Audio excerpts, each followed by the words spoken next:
thèse en 180 secondes, MP 180 pour les intimes. C'est la deuxième année que cette manifestation a lieu dans la salle du Nouveau Monde avec des candidats fribourgeois.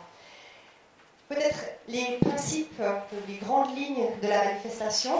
L'idée, c'est de donner l'occasion à des gens qui finalement travaillent pendant 3, 4, 5 ans sur une thématique complexe, de manière assidue, plongés dans leurs livres, dans leurs cahiers, dans leur laboratoire, de communiquer une fois pour tante Agathe, tante Cécile ou oncle Jörg, en 3 minutes, ce qu'ils font tous les jours, au quotidien. Parce que finalement, c'est pas simple au repas de famille de dire « Tu fais quoi finalement toute la journée hein? Vous faites quoi ?» Donc l'idée, c'est de donner la possibilité à des étudiants, à des doctorants et des doctorantes de participer à un entraînement s'ils ont envie et puis de se produire sur scène devant un public varié pour expliquer ce qu'ils font. Le principe, il est là, résumé, 180 secondes, top chrono, pour expliquer un sujet de thèse. Ce concours, il se déroule de manière très organisée, finale fribourgeoise, c'est la dernière du lot de cette année. Ensuite, il y aura 3 gagnants. Ces 3 gagnants se rendront à la finale nationale au début du mois prochain. Et puis, ensuite, le gagnant de la finale nationale se rendra à la finale internationale d'ici quelques mois. L'année passée, on a eu une chance énorme, c'était notre première édition, et puis c'est une personne de l'Université de Fribourg, dont on est très fiers, qui a gagné le concours, Désirée Koenig. Elle nous fait l'honneur de partager la soirée avec nous. Vous aurez l'occasion de voir également sa présentation, et elle nous racontera un petit peu son parcours, ce que ça lui a apporté, etc.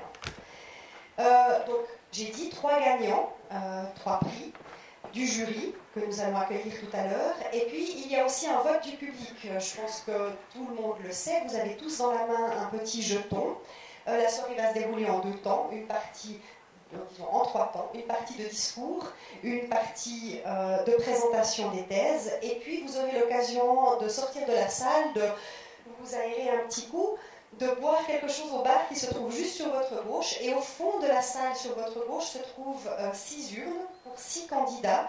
Et on va vous demander de choisir votre candidat préféré qui recevra le prix du public. On sait que souvent le prix du public, c'est le prix le plus chéri, non, des candidats. Voilà pour les grandes lignes de cette manifestation de ce soir.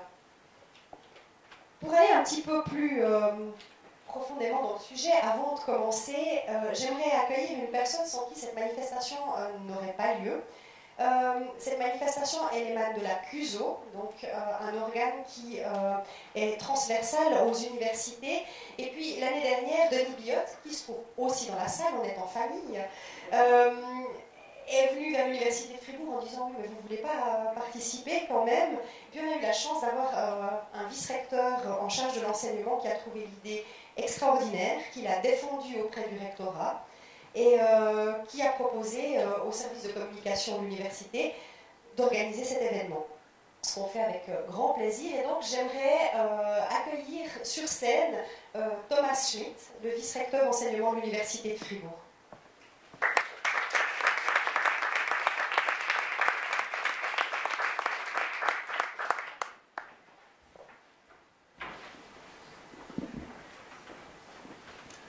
Bonsoir. Bonsoir.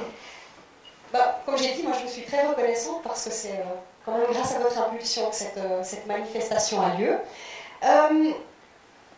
Finalement, c'est quoi la volonté du rectorat en proposant une manifestation de ce type-là? Bon, volonté, je pense que c'est peut-être un grand terme. Tout d'abord, j'aimerais dire que je n'y suis pas pour grand-chose. C'est quand même Denis Biotte qui a lancé ce mouvement ici en Suisse romande. Mais j'avais trouvé vraiment l'idée géniale, et ce que je trouve bien dans cette activité, c'est qu'elle a un côté à la fois formateur pour les participants, parce que je ne sais pas si vous avez déjà essayé, si quelqu'un dans la salle a essayé, mais parler d'un sujet en 3 minutes, en sachant qu'on n'a pas plus que 3 minutes et qu'on doit présenter ça de façon claire, concise, c'est pas évident du tout. Donc c'est un excellent exercice, je trouve, pour une personne qui veut défendre une idée. Et puis l'autre aspect, c'est que l'université, je pense que c'est là peut-être que le rectorat est intervenu, l'université accorde beaucoup d'importance à ce dialogue avec la société, comme on dit, donc de montrer que l'université, les gens qui travaillent à l'université sont en contact avec la société, et donc là c'est une excellente occasion de montrer qu'on n'est pas dans une tour d'ivoire, mais qu'on a un savoir qui est compréhensible pour la société. Donc cet aspect-là me paraît très important aussi, ce dialogue. Finalement, on le sait, hein, les études universitaires, elles sont ancrées, on a un certain temps pour les faire, il faut cumuler des crédits ECTS, c'est pas évident, c'est pas une manifestation ou un exercice qui est récompensé par ce genre de points, on va dire, c'est pas compté. Et donc, finalement, selon vous, pourquoi inciter ou qu'est-ce qui incite des jeunes doctorants à prendre du temps sur ce parcours un peu combattant pour faire ça? Il faudra leur demander à eux-mêmes. Ils ont certainement de très bonnes raisons. Moi, je pense que pour toute personne qui fait de la recherche, ça a été mon cas aussi, on se sent des fois un peu à l'écart, on est dans notre monde, on travaille sur notre thèse pendant plusieurs années, et de pouvoir partager ça avec d'autres personnes, c'est finalement très valorisant aussi. Et puis là, je pense qu'il y a aussi un côté ludique finalement, avoir ces 180 secondes à disposition pour parler de sa thèse, etc. C'est un défi, un challenge, je pense qu'il y a cet aspect-là aussi. On a devant nous, au premier rang, la relève scientifique de l'Université de Fribourg, la relève scientifique suisse. Qu'est-ce qui est entrepris par les universités, par notre université, pour soutenir cette relève? Est-ce qu'il y a d'autres mesures? Oui, enfin, on essaye évidemment de soutenir la relève le plus possible. Le nerf de la guerre, c'est toujours l'argent, évidemment. Si on avait plus d'argent, on pourrait créer 500 postes de relève, ça serait magnifique. Malheureusement, la situation n'est pas comme ça. Malgré tout, le rectorat, vous avez peut-être vu dans son programme d'activité pour le mandat du rectorat, a prévu justement de renforcer le soutien à la relève. Donc c'est un de nos objectifs prioritaires.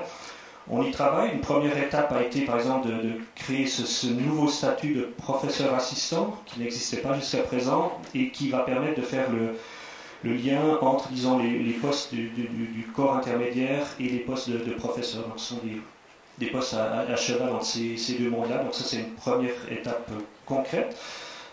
Ensuite, on est dans la phase où on fait les contrats de prestation avec les facultés.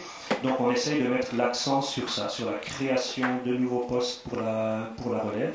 Et puis après, il ne faut pas oublier non plus que ce qu'on fait pour la relève, c'est justement de leur donner des conditions de travailler dans de bonnes conditions à leur thèse. Et ça, c'est pas seulement une question de poste, mais c'est une question d'encadrement.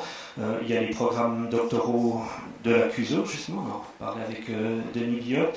Il y a une trentaine de programmes doctoraux qui ont été mis sur pied ces dernières années, plus du côté de Swiss Universities, nous à Fribourg, on en a à peu près une quinzaine. Donc, en tout, on a 45 à 50 programmes doctoraux qui ont été mis sur pied ces dernières années. Et ça permet justement un meilleur encadrement aussi de cette relève, donc une meilleure formation. Je suis obligée de vous poser une question qui fait un peu mal quand même. Vous allez découvrir, cher public, tout à l'heure, mais 6 candidats, une seule femme. Mais où sont-elles? Qu'est-ce qui se passe?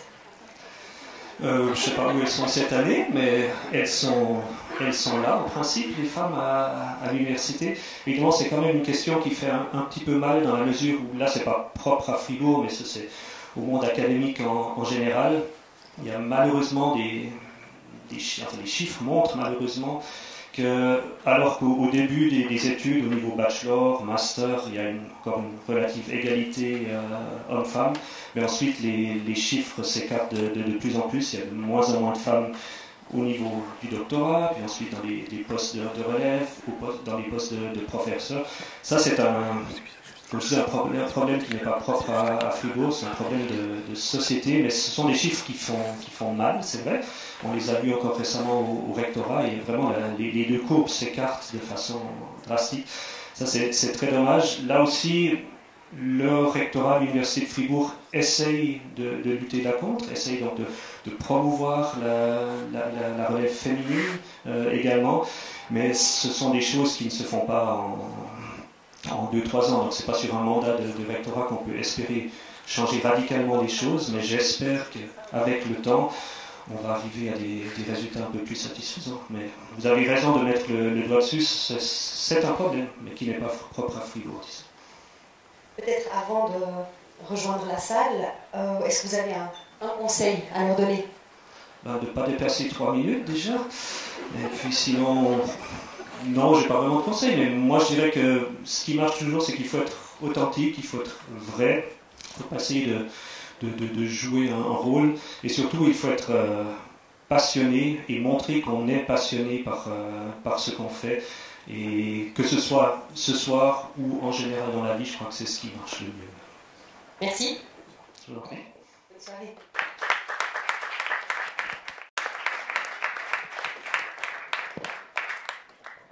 Alors je l'ai dit, une seule femme parmi les candidats, et donc on a décidé de concocter cette année un jury qui penche dans l'autre sens. Donc je suis ravie d'accueillir maintenant sur scène les membres du jury de MT 180 2017. D'abord Sophie Corpato, journaliste à Radio Fribourg. Sophia Martine Kaba, chargée de cours et responsable événementiel au département de chimie de l'Université de Fribourg.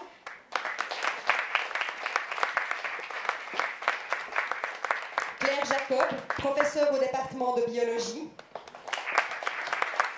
Et Marius Widmer, responsable Unicom Communication et Médias, et seul membre masculin de notre jury de cette année. Bonjour.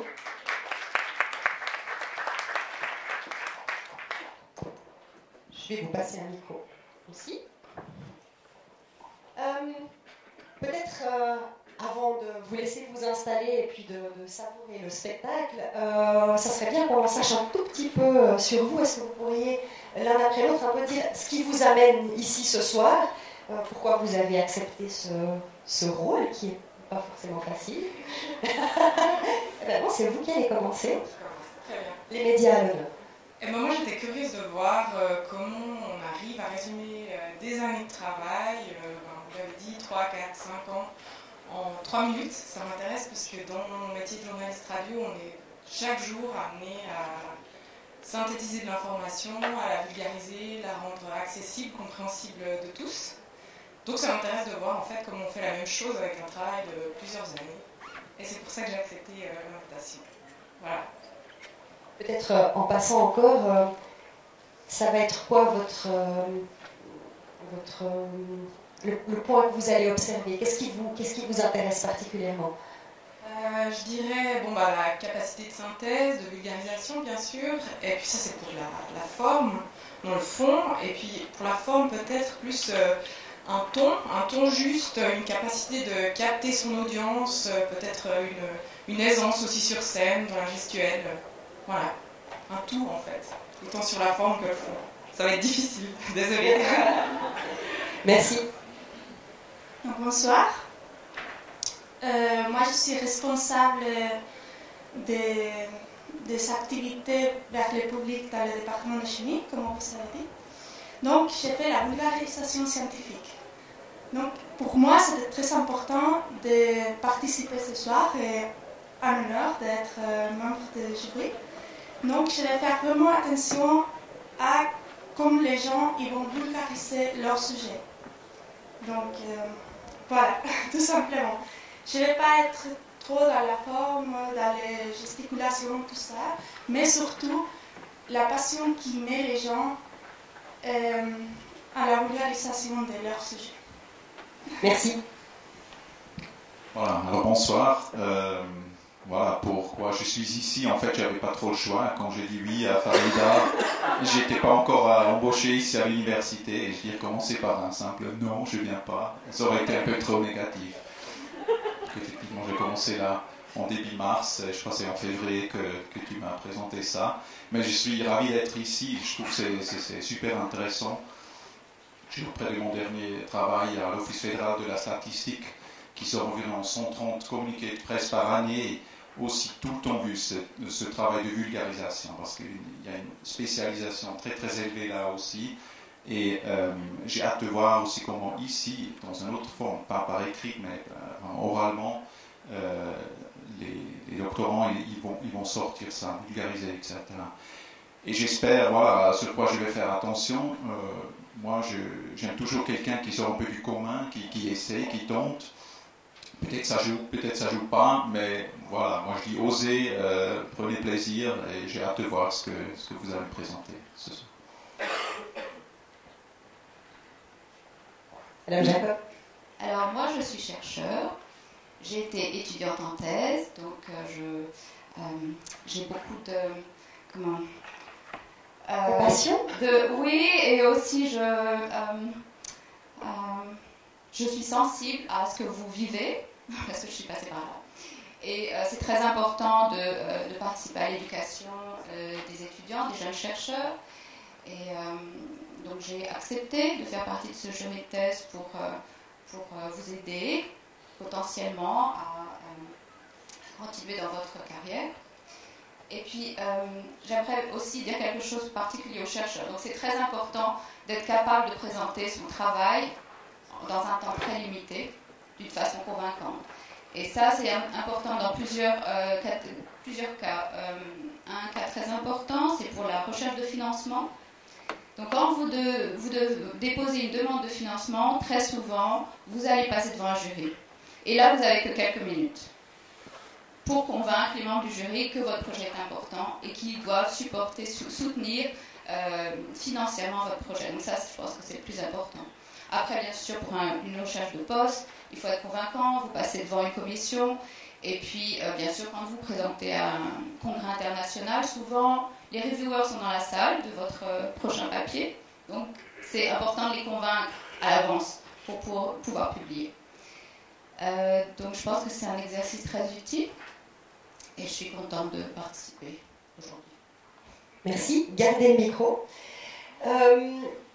Je trouve pas très juste, moi, toutes ces personnes qui sont spécialistes de leur branche, qui viennent ici et qui vont juste vous juger comme ça. Je trouve qu'on doit les embêter aussi un tout petit peu. Donc, on va jouer à un jeu. Je vais vous... Moi la première. Ah oui, c'est vous la première. Je connais soit vos domaines, enfin je connais pas, évidemment, soit vos domaines, soit vos passions. Et je vous donne une phrase pour m'expliquer une notion. On va commencer par... Ça peut être une longue phrase avec des virgules. Il y a des relatives, il y a des virgules. Mais attention, si je sens point, c'est terminé. Hein. Je vais essayer de le prononcer juste. Qu'est-ce qu'une cellule de Schwann? Une phrase. La cellule de Schwann est la cellule la plus formidable de tout l'organisme qui nous permet de marcher très vite, de bouger, de boire, de faire un tas de choses. Une phrase. C'était un sujet de thèse, si j'ai bien compris. Hein, c'est un sujet de recherche auquel vous vous consacrez depuis longtemps. Hein. Un sujet de recherche, oui. Ouais, c'est résumé. On verra après avec le public si vous les avez convaincus. Je ne vais pas poser de questions sur la communication. J'ai pas de notion. Par contre, il est tout neuf, mais on en sait déjà beaucoup sur lui. Avant de travailler pour nous, c'était un grand fanatique de ping-pong. Il est toujours.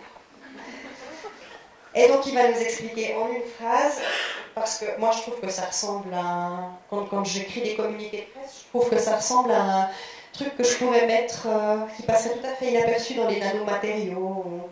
Qu'est-ce qu'un side spin? Voilà, side spin, c'est un terme au niveau du tennis de table, aussi de toucher la balle à côté, donc pas côté hémisphère du nord comme pour un top spin, mais de côté, ce qui fait que le ballon, la balle prend une trajectoire comme une banane en fait. Pour embêter votre adversaire, bien entendu. Un autre sujet de thèse, moi je trouve ce mot un peu... Ah, j'ai pas envie de le qualifier. C'est quoi un nanotube? un nanotube. Vous savez tous qu'est-ce que c'est un tube. Un tube, voilà, il ne faut pas expliquer. Un nanotube, ça veut dire que c'est un tube qui est 6 fois plus petit qu'un millimètre. On peut se représenter ça? Est-ce que vous savez une paille? Vous connaissez tous qu'est-ce que c'est une paille. Il faut juste la diminuer très, beaucoup de fois et on aura un nanotube. Merci. Là aussi, on dirait une notion un peu... Il paraît que c'est une notion importante en journalisme. Je la trouve un peu étrange, moi, toujours. Qu'est-ce que c'est? Mais ça paraît un peu scientifique, peut-être. Est-ce qu'il y a un calcul scientifique pour la règle du mort kilométrique? Alors, le calcul exact, je sais qu'il est compliqué, je ne le connais pas exactement, mais je vais vous expliquer le principe de la mort kilométrique. C'est en fait une loi de proximité en journalisme qui veut qu'une information est d'autant plus concernante pour un public si elle se déroule près de chez nous, c'est-à-dire qu'on va être plus concerné par un attentat à Paris qu'un attentat en Syrie. Voilà. Triste règle pour finir ce test. Je vous remercie, vous pouvez prendre place.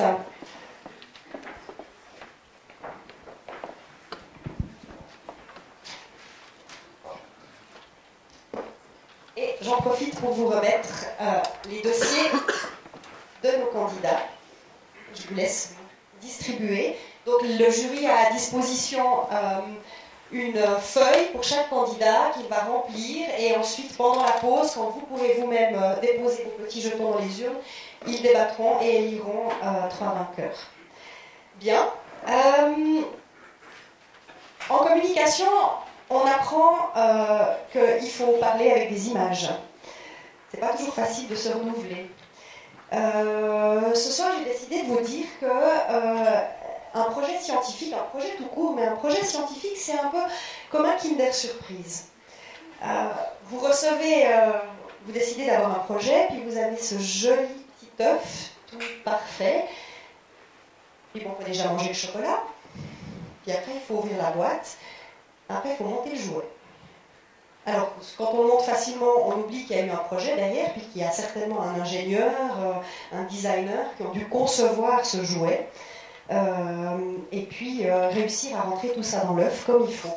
Et c'est un peu à ça que vont jouer nos scientifiques ce soir, c'est-à-dire ils ont pensé pendant 5 ans, 4 ans à un projet qui doit avoir une belle forme, et puis là, ils vont devoir nous entrer tout ça dans un petit œuf de 3 minutes.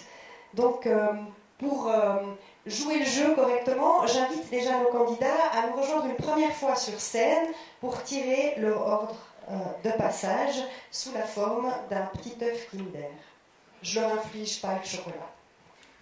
Donc, je demande à Alessandro Bilela de me rejoindre sur scène de la Faculté des Sciences, Stéphane Constantinescu de la Faculté de Théologie, Akram El-Kateb de la Faculté des Sciences, Gaël Monet de la Faculté des Sciences, Federica Felice de la Faculté des Sciences et Ron Van Wyk de la Faculté des Lettres.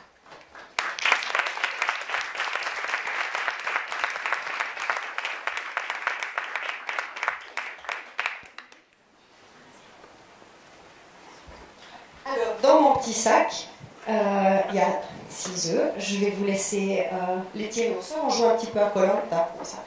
Et puis ensuite, quand vous les avez tous pris, je vous laisse les ouvrir et nous annoncer quel numéro vous avez tiré. Est-ce que un de mes superbes compagnons cachés dans le noir là peut noter l'ordre de passage? Ce serait super. Si. On commence là.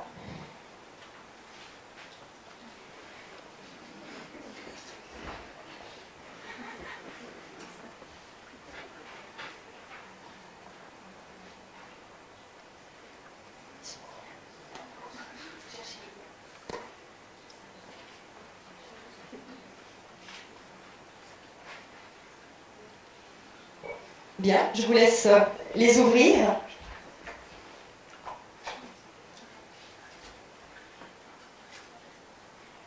Alors, Alessandro? Numéro 4. Stéphane. Numéro 6. Akram. Numéro 2. Gaël. Federica. Le 1. Ah. Les femmes à l'honneur. Et Roy. 3. Très bien, je vous remercie. On va vous laisser 7 minutes de répit ou de pression, ça dépend. Quand je vous l'ai annoncé, j'ai eu les deux versions. Je vais vous inviter à rejoindre vos chaises, à savourer le numéro que vous avez tiré. Et puis, on va donner le baptême du feu à notre concurrente de l'année dernière, notre concurrente victorieuse. Comme ça, comme j'ai dit, à la fois un peu de pression sur les épaules et puis 5 minutes de relâche. Merci.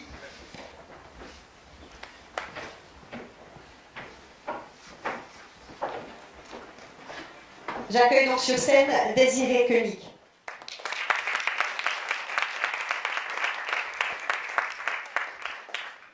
Désirée, l'année passée, vous avez fait un parcours hallucinant, non Oui, j'étais effectivement très surprise. Je ne suis même pas sûre que vous ayez vraiment besoin de ça. J'étais effectivement très surprise. Honnêtement, quand j'ai fait ma sélection à Fribourg, j'avais trouvé que ça s'était passé terriblement et j'étais convaincue que j'avais aucune chance d'être sélectionnée à Fribourg. Donc c'était déjà une surprise d'arriver jusqu'à la finale suisse. Et puis après, effectivement, je veux dire, tous les candidats étaient extrêmement bons à la finale suisse et évidemment à la finale internationale. Donc pour moi, ça a toujours été un peu une surprise, en fait. Une belle surprise. Est-ce que vous pouvez nous raconter un petit peu comment vous vous êtes préparé pour ce parcours? Pour la sélection à Fribourg, j'avais simplement écrit moi-même mon texte, je l'avais entraîné. Au final, quand je l'ai fait sur scène, il me restait 1 minute et 14 secondes. Raté. Mais après, on a eu, de la part de la CUSO, ils proposaient des coachings. Donc j'ai travaillé là avec une coach, on a refait mon texte, elle m'a donné des conseils pour la présentation, ce qui m'a beaucoup aidé, je dois dire. Et puis, après, au-delà de ça, c'était simplement faire et refaire sa présentation, en gros. Et après ces 3 concours, finalement, vous en tirez quoi comme leçon? Comme leçon... pour moi, ça m'a surtout montré que c'est quelque chose que j'adore faire. J'avais une intuition que la communication, c'était quelque chose qui me plaisait. Et puis, en faisant ça, je me suis rendu compte que je crois que c'est aussi quelque chose pour lequel j'ai une certaine facilité. Et du coup, j'ai l'espoir de pouvoir aller dans ce domaine-là une fois que je finirai mon doctorat et de vraiment partir dans la communication scientifique. Joli parcours et jolie ambition. Donc, je vais vous céder la scène. Moi, je suis ravie de retrouver l'histoire des poissons zèbres.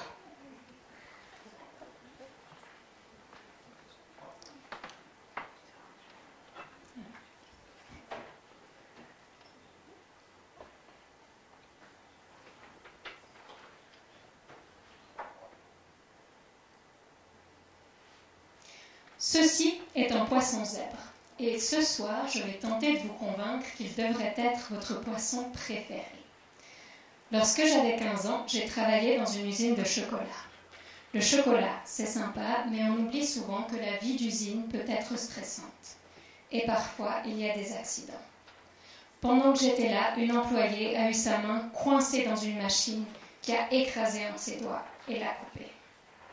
Ceci n'est pas un cas rare. Les gens perdent des doigts, des mains, des jambes à cause d'accidents ou de maladies. Et c'est pour cette raison que j'étudie les poissons zèbres. Les poissons zèbres sont des poissons d'aquarium plutôt communs, d'à peu près cette taille. Mais ils sont très spéciaux, parce qu'ils peuvent faire repousser la majorité de leurs organes, comme leur cœur, leur moelle épinière et leurs nageoires.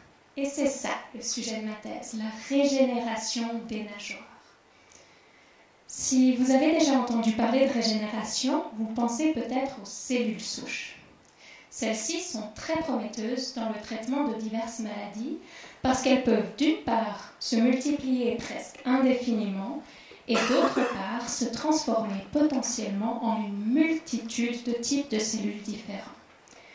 Mais elles ne sont pas sans risque, car elles peuvent parfois s'emballer et former des tumeurs. C'est justement ce qui est intéressant avec les poissons zèbres. Ils n'ont pas besoin de cellules souches pour leur régénération et donc ne forment pas de tumeurs pendant ce processus. Mais alors, comment régénèrent-ils ? Eh bien, ils utilisent les cellules adultes, comme des cellules de peau ou d'os, qu'ils transforment en cellules capables de se multiplier et de remplacer une nageoire perdue en seulement 20 jours. Et tout ce processus est très finement contrôlé par des dizaines de messages chimiques qui passent entre les cellules. Des messages qui disent « Hé, toi, tu es une cellule de peau, reste à l'extérieur. Et toi, tu es une cellule d'os, va par là. Et toi, au fond, il faut que tu te multiplies un peu plus vite. On n'a plus que 40 secondes. » Et c'est ça que j'étudie. Quels sont ces messages ? Comment les cellules les comprennent et comment elles réagissent ? Parce qu'une fois qu'on comprendra comment les poissons zèbres peuvent faire repousser leurs organes, on pourra essayer d'appliquer ces connaissances à des humains qui ont perdu une jambe dans un accident de voiture ou un doigt dans une machine de chocolat. Et c'est pour cette raison que les poissons zèbres sont plus que de simples poissons. Ils sont un espoir pour le futur. Merci.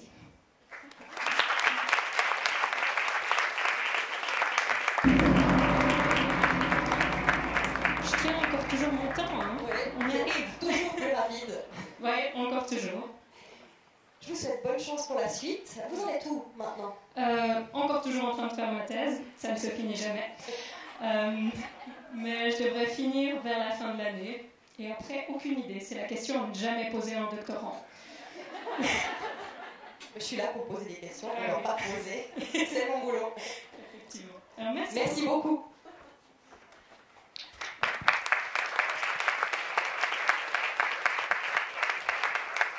C'est maintenant que les choses sérieuses commencent. J'espère que nos candidats ont eu le temps d'inspirer un bon coup. Et moi, je suis ravie d'accueillir notre première et unique concurrente, Federica Felice.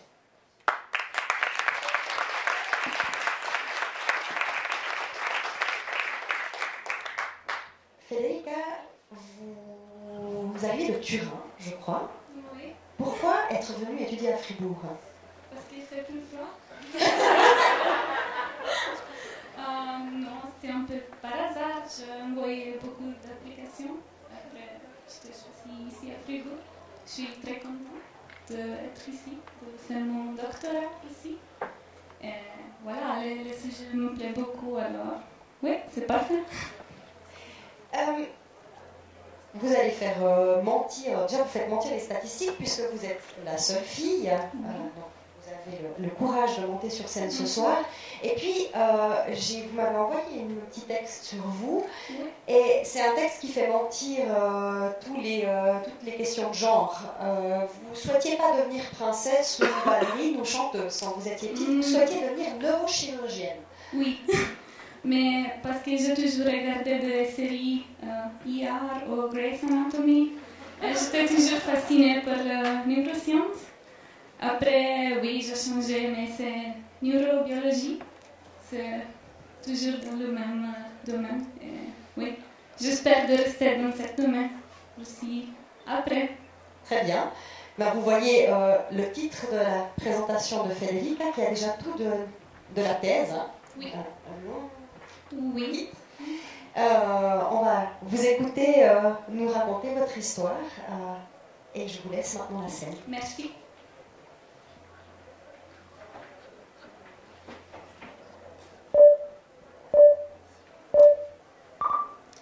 Est-ce que vous voyez des différences entre ces deux souris? Sur une photo, c'est difficile à dire. Mais si on regarde le comportement de cette souris, on peut dire qu'une des deux est autiste. Cela signifie que cette souris montre les symptômes principaux de l'autisme humain. Par exemple, cette souris a des déficits d'interaction sociale avec des autres souris, ou encore cette souris manifeste des comportements répétitifs ou stéréotypés. Typiquement, cette souris se gratte beaucoup plus qu'une souris normale.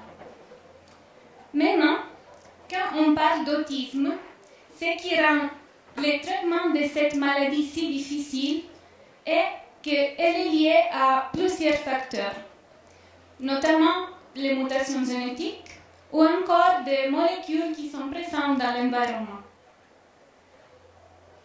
Il faut alors trouver des mécanismes de convergence, des mécanismes, on peut dire, communs, pour expliquer et pour mieux traiter toutes ces différentes formes d'autisme.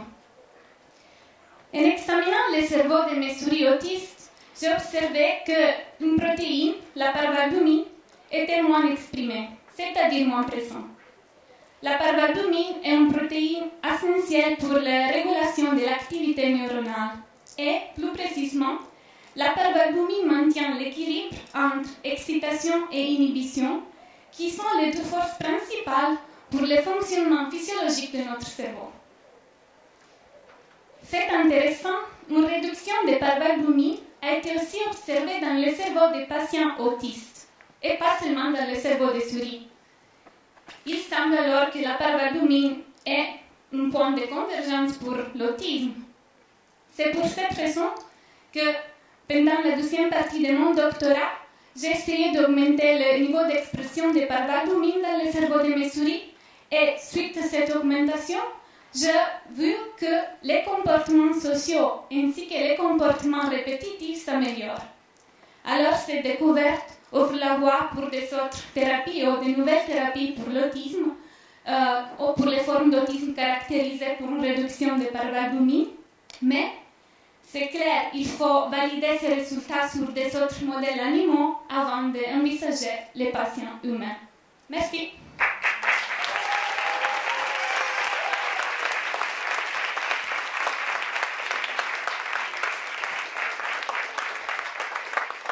Merci. Merci. Ça va? Oui, ça va. En tout cas, vous avez un fan club dans la salle.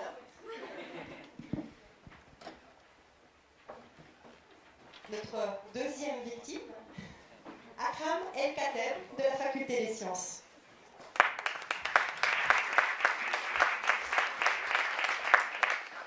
J'ai découvert ça avec vous il y a une année, à peu près une année et demie. Dans un chien, on étudie les fonds marins à l'Université de Fribourg. C'est juste, ouais, surtout dans le département de géosciences, en géologie, où on s'intéresse sur plusieurs niveaux. Au niveau des fonds marins, il y en a qui étudient par exemple les coraux d'eau froide.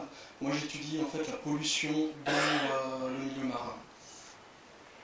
Et est-ce qu'il y a un niveau d'engagement dans votre choix? Est-ce qu'il y a la volonté de faire passer un message ou... Alors, pourquoi ce choix? Pour moi, oui, parce que en fait, je suis à moitié tunisien et à moitié suisse. Et mon sujet de thèse est justement la pollution en Tunisie. Donc, c'est vraiment un sujet qui me tient à cœur. Comment vous vous êtes préparé pour cette soirée? Je dirais assez rapidement. Très bien. Alors, je vais vous céder la scène. Je vais vous demander de venir un petit peu dans la lumière qu'on vous voit. Hein? Pas de souci. Et puis, bonne chance. Merci.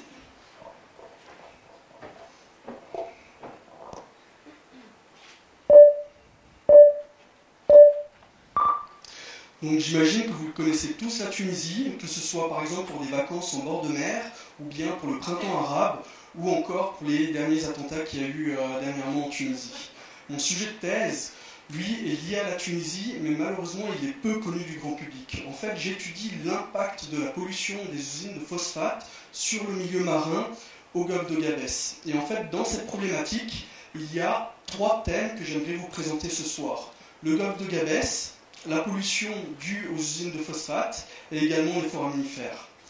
Le golfe de Gabès est une région qui est assez exceptionnelle. Tout d'abord, la ville de Gabès est entourée par la seule oasis au monde qui se situe en bord de mer. Mais c'est pas tout. Le golfe de Gabès, autrefois, fut recouvert de prairies sous-marines, qu'on appelle également herbiers marins.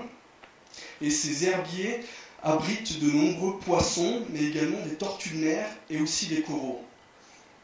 Malheureusement, ces herbiers ont énormément diminué à cause de la pollution des usines de phosphate. Ces usines, en fait, transforment le minerai de phosphate en acide phosphorique, et qui est également utilisé en fait par la suite pour produire des engrais chimiques qui sont tant utilisés pour l'agriculture moderne.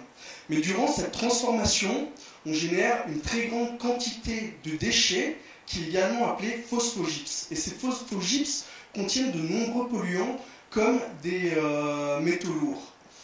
De manière générale, ces phosphogypses, en fait, ils sont simplement stockés à côté de l'usine de production. Mais le problème à Gabès, c'est que l'usine se trouve très proche du centre-ville. Donc il est difficile de stocker ces phosphogypses. Et dans les années 70, il a simplement été décidé de tout déverser directement dans la mer. Donc ils le font encore aujourd'hui depuis plus de 40 ans d'exploitation. Donc pour étudier cette pollution, je me base en fait sur des foraminifères qui sont des tout petits organismes marins qui vivent sur le sédiment, composés d'une seule cellule et qui ont la capacité en fait de produire une coquille en calcaire. Et la forme de cette coquille est spécifique à l'espèce. Et il existe des milliers d'espèces différentes. Par contre, ce qui est intéressant, c'est qu'il y a pas mal d'espèces qui sont très résistantes à la pollution. Donc en fonction des espèces que je retrouve dans le golfe de Gabès et de leur distribution, j'arrive à estimer la pollution, donc le degré de pollution, mais également les dégâts causés par cette usine. Merci.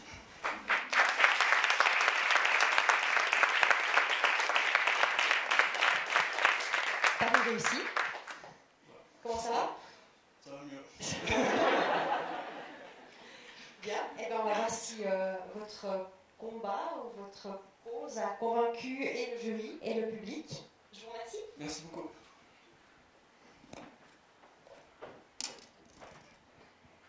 Et j'accueille maintenant sur scène Ron van Wyk de la Faculté des Lettres.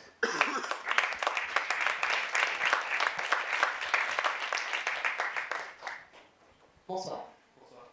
Bonsoir. Comment ça va? Je suis un peu nerveux, mais ça va. Est-ce que vous pouvez me dire ce qui vous a amené à votre sujet d'étude? Pourquoi vous avez choisi ce domaine-là? Et parlez-nous un peu de ce domaine.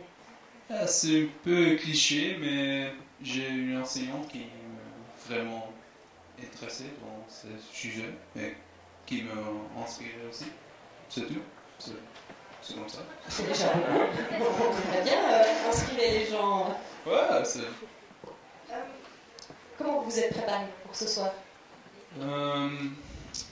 Je pense que j'ai invité ma copine avec répéter. Mais, d'ailleurs, seulement préparer le texte écrit comme ça. D'accord, bah, j'espère qu'elle est... Est-ce qu'elle est là ce soir? Non, malheureusement.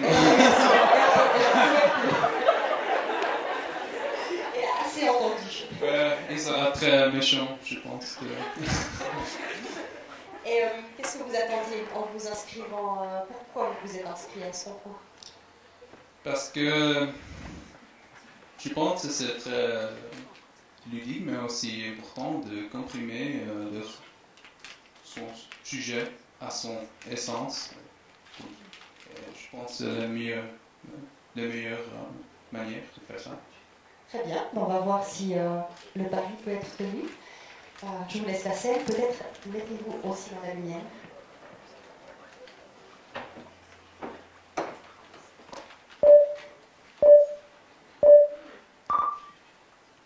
Un bon voisin est mieux qu'un ami lointain. Cette expression néerlandaise souligne l'importance d'une bonne relation avec des voisins. Et grâce à leur proximité, ils occupent une première place dans notre vie. Ils peuvent être notre première source d'aide, mais aussi notre première source d'agitation. Donc, c'est une relation complexe, mais aussi extraordinaire. Mais est-ce qu'il est aussi le même aux relations internationales entre pays? Pour ma thèse, j'ai étudié les relations entre deux régions à Grèce centrale, la Béotie et l'Arctique.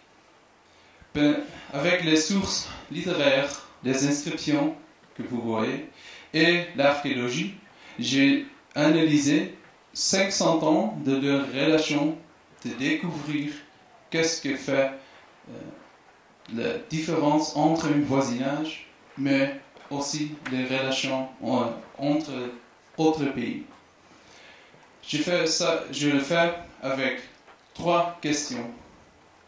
Au premier lieu, les relations diplomatiques et militaires. Au second lieu, les considérations stratégiques et le contrôle du territoire. Et finalement, la commémoration de leur passé commun. Et après cette analyse, il m'est devenu clair que les voisins, dans ce cas, vraiment occupaient une place importante dans la délibération politique pour les deux régions, à cause de leur territoire, parce qu'ils voudraient contrôler ce territoire contesté, mais aussi la commémoration, les souvenirs de leur passé, parce que comme notre passé influence nos décisions de présent, ils ont aussi influencé par leur passé. Et comme ça, je pense que le passé nous peut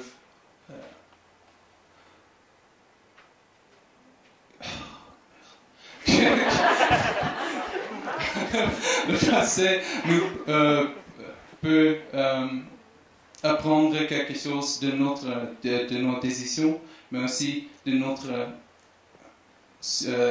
notre politique contemporaine. Merci.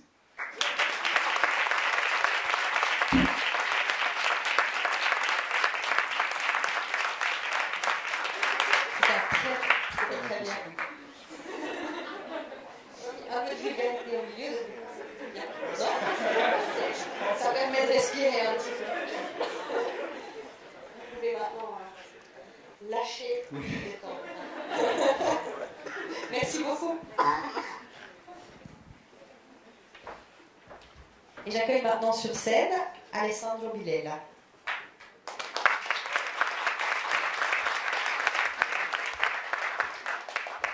Faculté des sciences encore. On a beaucoup de scientifiques purs, oui, cette année. Et de Turin aussi. Oui. Vous êtes venus ensemble? Non. Non. Désolé. Et je vais vous poser la même question. Qu'est-ce que vous faites à Fribourg?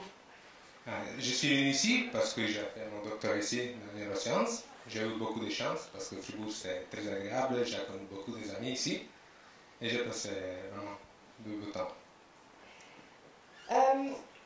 Là, vous avez choisi un titre un peu simplifié, mais j'ai vu le véritable titre de votre thèse. On dirait une poésie.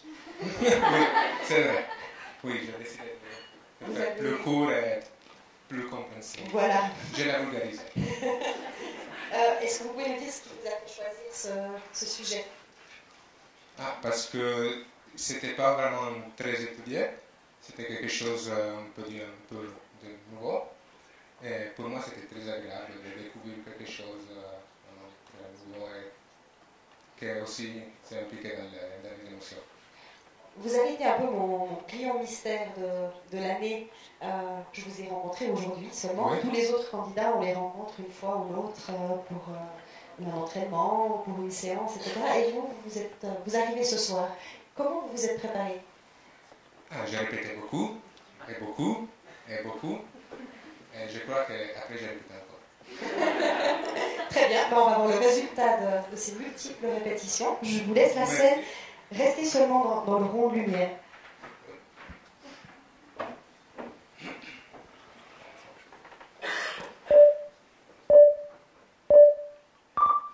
Imaginez-vous dans un safari.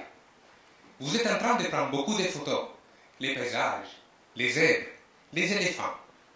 Mais tout d'un coup, vous voyez un lion qui s'approche de vous. Qu'est-ce que vous pouvez faire?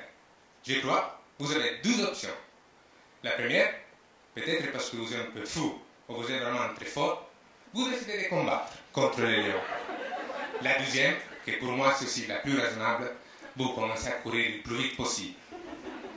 Indépendamment de votre choix, dans votre corps il y a beaucoup de changements. La tension change, car le sang commence à descendre à votre jambe pour vous permettre d'être plus réactif. C'est pour ça que vous devenez pâle. Vous commencez à transpirer. Le cœur, il commence à battre vite, vite, vite, vite. Et la respiration augmente. Tous ces changements dans votre corps, ils sont contrôlés par des zones spécifiques de votre cerveau. Pendant mon doctorat, j'ai utilisé des souris pour faire mes études. Dans cette image, vous voyez un cerveau de souris. Et j'ai découvert un nouveau groupe de neurones qu'on a nommé Parvafox, situé ici à la base du cerveau. Ensuite, j'ai étudié la fonction de ce nouveau groupe de neurones. Pour faire ça, il aurait fallu établir quelles sont les connexions entre le Parvafox et les autres zones du cerveau. Et c'est pour ça que j'ai injecté un traceur très spécifique qui m'a permis de colorer les neurones du Parvafox et aussi les projections. Et j'ai vu que le Parvafox, il a la capacité, on peut dire, de communiquer avec des autres zones du cerveau qui sont connues pour être impliquées dans le contrôle de notre fonction vitale. Alors, ça voudrait dire que le Parvafox a la fonction de contrôler le rythme cardiaque, la tension et la respiration en relation à les émotions, telles la peur. J'ai utilisé l'exemple de lion dans les safaris. Mais d'autres émotions, comme le stress, par exemple, pendant un entretien d'embauche, ou le concours de ma thèse en 180 secondes. Et aussi l'amour, par exemple, pendant un rendez-vous galant. Alors, cette découverte ouvre la possibilité de mieux comprendre quelles sont les relations entre le cerveau, le corps et les émotions. Maintenant, imaginez-vous dans un futur d'avoir la possibilité d'agir directement sur le Parvafox et l'utiliser comme interrupteur. On a un rendez-vous galant, on est un peu stressé, agité, et voilà, on va agir sur le Parvafox pour se calmer et pour avoir plus confiance. Merci.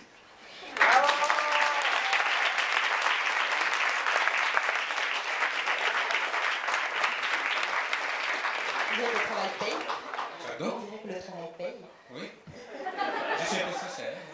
Je commençais à presque aussi. Oui. On va le laisser redescendre. Merci. Et j'appelle maintenant notre avant-dernier candidat, Gaël Monet.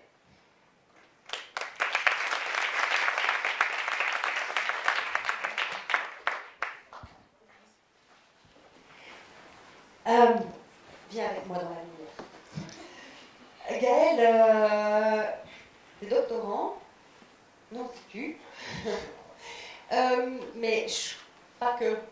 Non, la communication, c'est pas ta première approche ce soir. Tu es déjà un peu amoureux de la communication. Oui, je suis déjà un peu impliqué en faisant des films d'ailleurs pour l'université.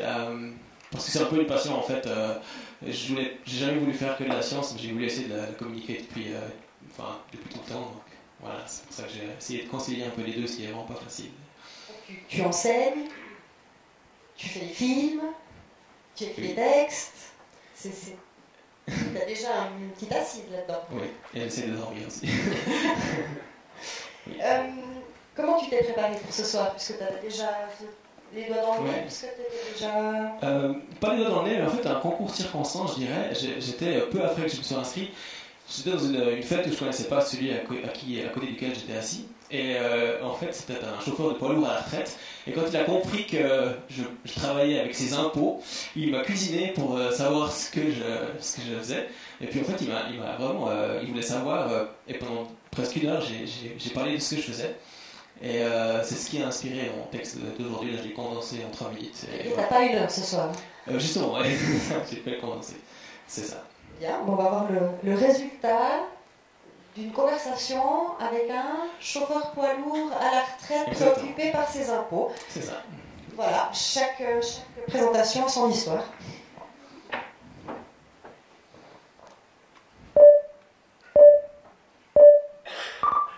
Mesdames, Messieurs, j'aimerais vous raconter justement une histoire.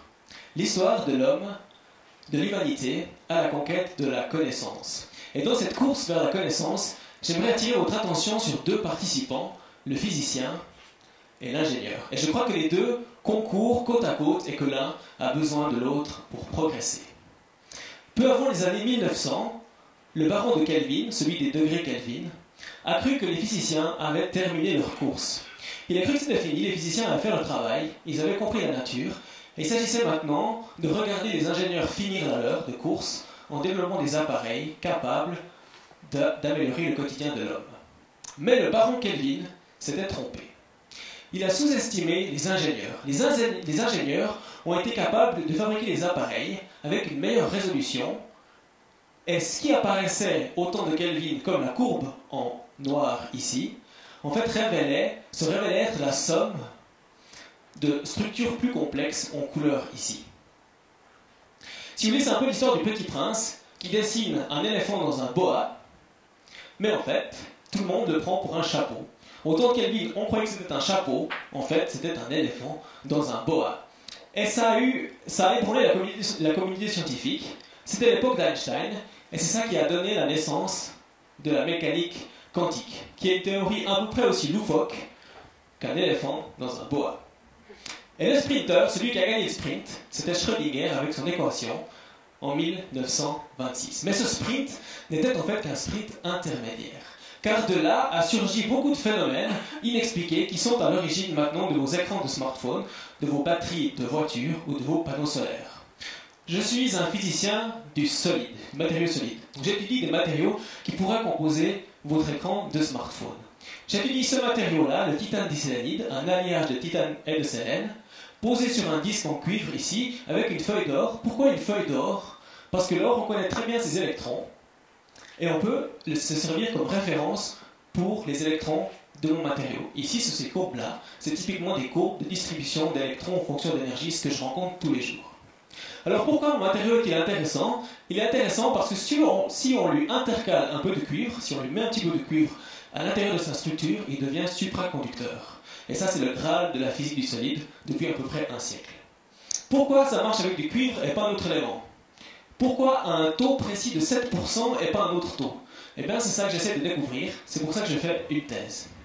Et j'espère que le petit pas que je vais faire pour faire avancer la science puisse être emboîté par celui d'un ingénieur qui puisse construire quelque chose qui rende votre futur, votre demain meilleur.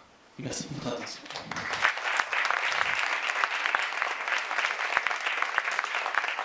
Merci Gaël. Ça va? Oui, ça va, merci. Très bien. On va laisser la place au dernier concurrent. Et j'accueille sur scène Stéphane Constantinescu.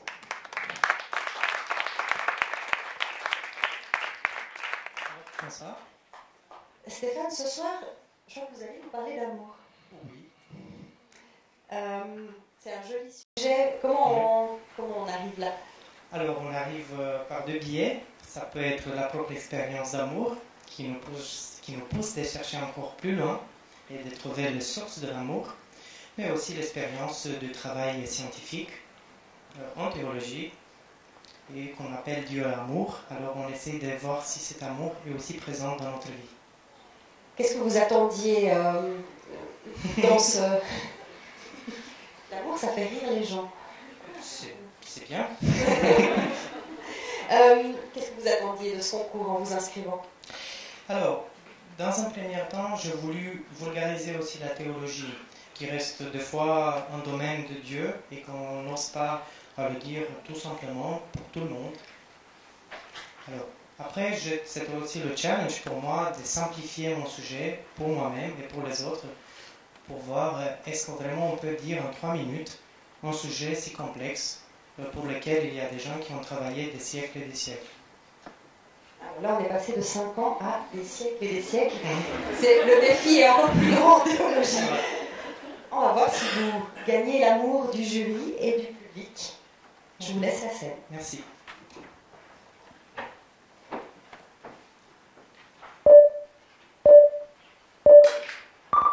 Connaissez-vous Da Vinci Code de Dan Brown? Cette histoire, devenue célèbre par l'adaptation en film, nous trahit un secret. Un secret coquin pour les non-croyants, choquant pour les chrétiens. Jésus était marié. Un secret d'amour. La littérature d'amour est très vaste. Depuis la nuit de temps, elle s'exprime par de nouvelles formes d'écriture et du langage. Quelques auteurs ont décrit même la relation avec Dieu en termes d'une union nuptiale. Jésus était leur époux. Bernard de Clairvaux, homme de Moyen-Âge, retourne aux noces du livre biblique Le Cantique de Cantiques. Il s'inspire du dialogue amoureux entre l'époux et l'épouse. L'union avec Dieu prend la forme de mariage mystique. Dans la tradition chrétienne, Dieu se révèle comme parole d'amour. Il sort de lui-même pour venir à la rencontre des hommes. Les auteurs de la Bible dialoguent avec la parole d'amour. Ils conjuguent le verbe divin.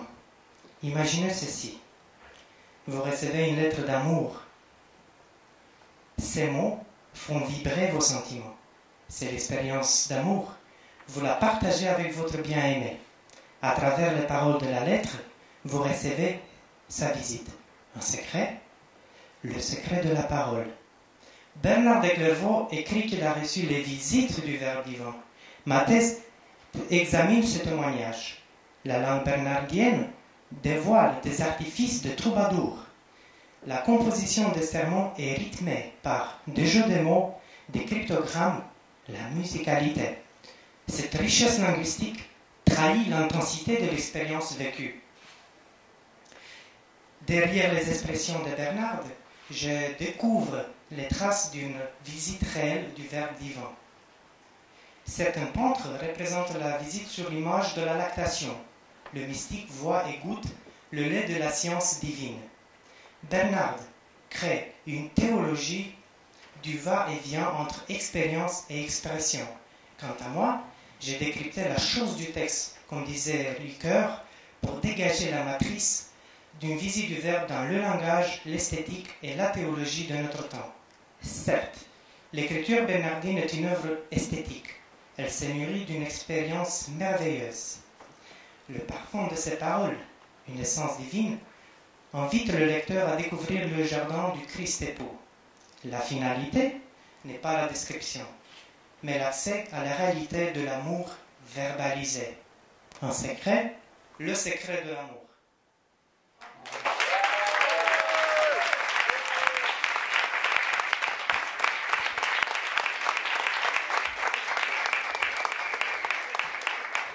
Merci Stéphane. Bien, tous nos concurrents sont passés. Maintenant, c'est à vous et à vous de jouer. Donc, je vous propose une demi-heure de pause. Comme je vous l'ai dit au début, sur votre gauche, en sortant, il y a le bar du Nouveau Monde. Vous pouvez consommer, réfléchir, discuter, faire votre choix. Et puis, au fond, sur le mur du fond, là où il y a tous les posters, juste dessous, vous allez trouver les urnes. N'oubliez pas de glisser votre jeton à l'intérieur. Mes hommes de l'ombre, là, iront les compter pendant la délibération du jury, juste après la pause. Bien. Bienvenue pour cette deuxième partie finale. Merci d'avoir déposé vos voix dans les urnes à l'extérieur. On va maintenant voir qui sont les heureux gagnants de la soirée. Donc les jurys ont débattu. Je suis restée dans la salle un peu plus loin. Je n'ai pas entendu, mais j'ai vu que le débat était nourri, n'est-ce pas? D'ailleurs, ça a nécessité des cafés, des jus de pomme. Il a fallu équiper un peu la machine. Peut-être je vais commencer par un petit tour de table. Comment s'est passée la soirée pour vous? On va commencer par vous. Comment s'est passée la soirée pour vous? Très bien. J'étais très étonnée par les 6 candidats, merci. Et chaque personne avait un point très important, mais évidemment, on devait faire un choix et voilà. C'était dur, c'était très dur.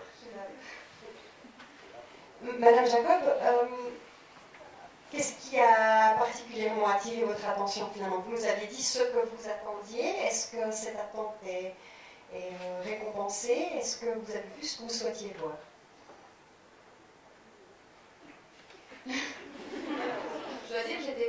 impressionnée par la maturité, l'originalité, la présence, la motivation des candidats. J'ai trouvé que c'était formidable. Et j'ai été très touchée par ce point en particulier, la motivation, la passion, le fait de communiquer cette passion pour des sujets qui ne sont pas forcément familiers. Et vous, le point de vue extérieur, alors, est-ce qu'ils ont... est-ce qu'on pourrait faire passer ça sur Radio Fribourg comme ça? Je pense qu'ils ont vraiment réussi ce challenge d'intéresser un public non averti. En l'occurrence, moi j'en fais partie de ce public non averti. C'était pas facile parce qu'il y a des sujets qui sont quand même plus ardus que d'autres. Et ce qui m'a frappé aussi, je dois dire, c'est cette aisance. Ils sont tous super à l'aise sur scène. C'est quand même un exercice difficile devant des gens, devant un public. Ouais, ça m'a vraiment étonné à quel point ils ont été à l'aise avec une belle présence. Et puis j'ai trouvé ça impressionnant. Bien, merci. Donc apparemment, déjà, pour tous, c'est gagné, d'une certaine manière. Maintenant, on va faire un petit bilan de ces débats qui, on le sent, ont été... c'est une discussion assez ardente. Et puis, les femmes ont décidé de céder la place à la minorité. Donc, c'est notre représentant de la communication qui va vous faire le petit bilan. Voilà, on a décidé encore autrement, on va vraiment se partager la tâche. Changer d'avis derrière ton dos, comme ça. Voilà, derrière ton dos, on n'oublie pas toujours. Voilà. Effectivement, alors moi aussi, un compliment à tous les candidats. Vous avez vraiment, je trouve aussi, présenter, c'est déjà pas évident, dans une langue étrangère encore moins. Donc je suis convaincu que c'est une excellente expérience pour vous tous. Et aussi, certains, on n'a pas pu retenir pour un prix, mais on sentait quand même le cœur et l'application qui était dedans. Donc ça c'est joli de voir aussi qu'il y a beaucoup d'éléments qui sont convaincants dans ceux qu'on n'a pas pu remettre maintenant un prix pour finir. Voilà. Donc voilà. Peut-être, je ne sais pas si on se lève là aussi pour la remise des prix. Voilà, toi qui as la tâche. Si vous levez, tant qu'à faire, venez un peu par là. Voilà. C'est tout juste ici. Attends, je laisse un d'avant.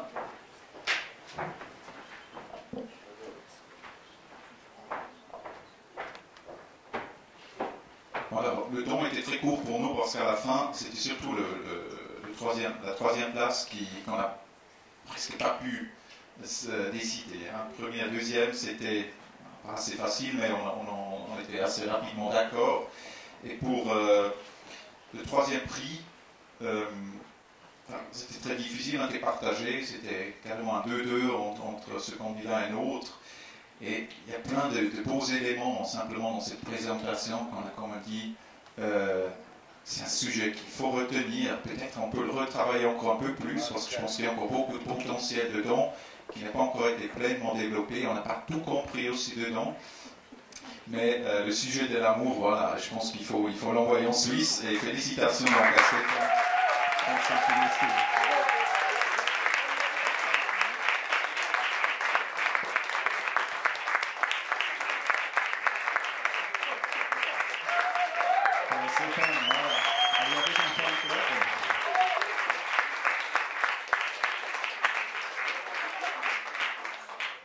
Donc voilà, le deuxième poste, le deuxième prix, c'était aussi très clair pour nous. Donc très fluide, on a super bien compris les sujets, c'était vraiment une bonne vulgarisation. Donc on a choisi l'autisme.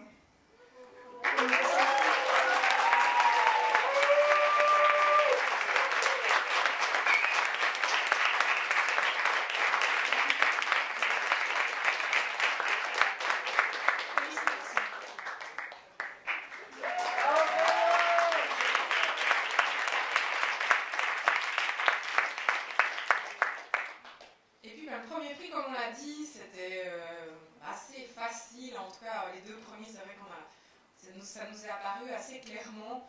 Le gagnant de ma thèse en 180 secondes, je pense qu'aujourd'hui il revient à Alessandro Bilela. Parce qu'il a fait une présentation là,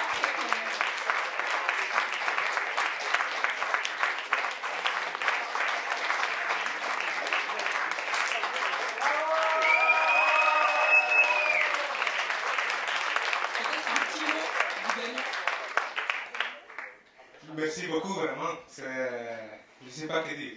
Maintenant, non par la force, mon cerveau s'est tout bloqué. C'est vrai, c'est incroyable. Mais vraiment, merci beaucoup. Je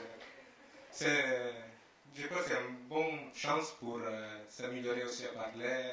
Surtout que le français, ce n'est pas mon langue maternelle. Alors, ça, c'est joli d'avoir gagné ce prix. Merci beaucoup. Merci. Moi, je vous invite à rester sur scène parce que vous avez gagné non seulement le premier prix, mais je crois que vous méritez un énorme applaudissement parce que vous avez aussi gagné le prix du public.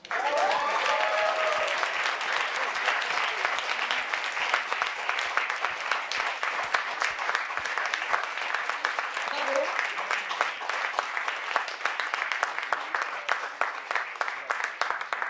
Bien, la soirée touche à sa fin. On ne termine pas une soirée comme ça sans des remerciements. Tout d'abord, merci aux membres du jury, merci pour votre écoute, pour votre attention, oui, pour votre expertise. Et j'espère qu'on vous comptera parmi notre public l'année prochaine encore, de retour sur scène. Merci beaucoup. Merci.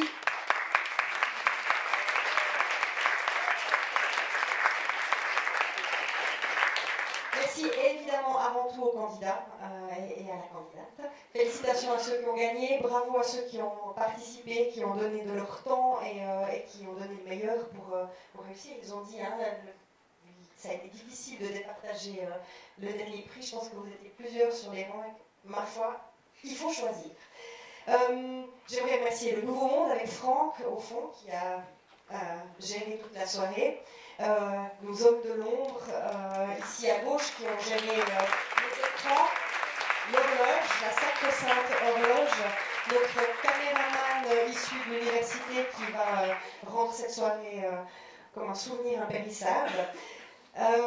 Toute l'équipe Unicop qui n'est pas là présente ce soir de l'université qui a permis que cette soirée puisse avoir lieu. Sans toute l'équipe, on ne peut pas travailler, donc merci à eux qui ne sont pas là ce soir. Merci encore une fois à Denis Piotte, à Thomas Schmitt, à l'Université de Fribourg pour avoir rendu cette soirée possible. Et merci à vous, public, d'avoir participé avec enthousiasme et d'avoir donné votre avis. Merci à tous. Et puis, avant de finir et avant de vous donner rendez-vous à l'année prochaine, pour ceux qui ont aimé la soirée, je vous signale qu'on organise son pendant germano-anglophone le 10 mai dans cette même salle. Alors, vous réfléchirez à la question plus tard, de votre côté, mais les germanophones ont droit à 20 minutes. 10 minutes. 10 minutes. Les germanophones et anglophones ont droit à 10 minutes chacun sur scène, mais le spectacle vaut le détour. C'est très amusant. Donc, si ça vous a plu, rendez-vous pour le Science Slam le 10 mai dans cette même salle, et sinon, à l'année prochaine pour le prochain MT 180.